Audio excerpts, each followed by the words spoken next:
When Israel became a nation again in 1948, there were only 25 documented Messianic Jews, Jews that believe in Jesus in Israel. Actually, there were 29, but according to a close friend of mine, the government offered all of them visas to go to other nations. They wanted them out. 4 took advantage of the offer, and 25 said, no, we're staying. You see, the promise in Ezekiel 36 wasn't just that the Jewish people would return to their land, but that they would experience salvation. If you're a regular viewer of this program, then you know that one of my favorite verses is Ezekiel 24. For I will take you out of the nations, and I will gather you from all the countries and bring you back into your own land. But if you keep reading, it gets even better.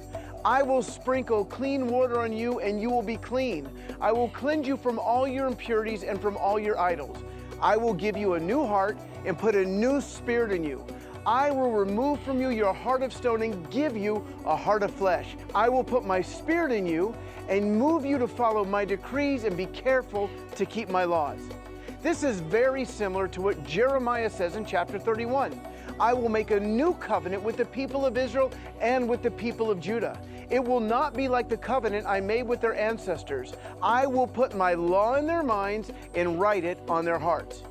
Physical restoration was not the only goal of the Father, but also a spiritual revival.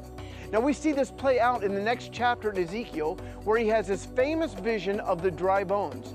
You'll remember that there were 2 parts to this vision. First, he prophesies to the valley of dry bones, and something crazy happens. The bones begin to come together. Tendons, flesh, and skin, they come together to form bodies. Now, for me, that would be enough. I'd be like high-fiving people and saying, did you see that, right? I prophesied that, hello? But there was one big problem. Ezekiel says, I looked, and tendons and flesh appeared on them, and skin covered them, but there was no breath in them. Yeah, it was a nice trick, but they were still dead. I believe this represents Israel returning to the land, the physical restoration.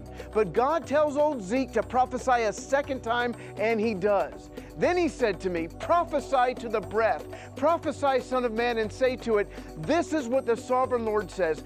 Come, breath, from the 4 winds, and breathe into these slain, that they may live. So I prophesied as he commanded me, and breath entered them. They came to life and stood up on their feet, a vast army. Hallelujah, friends. This represents revival in Israel, and it's right in line with Zechariah 12:10, where it says, regarding the Jews and the end times, and I will pour out on the house of David and on the inhabitants of Jerusalem a spirit of grace and supplication. They will look on me, the one whom they have pierced, and they will mourn for him as one mourns for an only child, and grieve bitterly for him as one grieves for a firstborn son. And that seed of 25 believers 70 years ago has blossomed to something that numbers 15 to 18,000 Jewish believers all over Israel. We have gone from no Messianic congregations in 1948 to well over 150.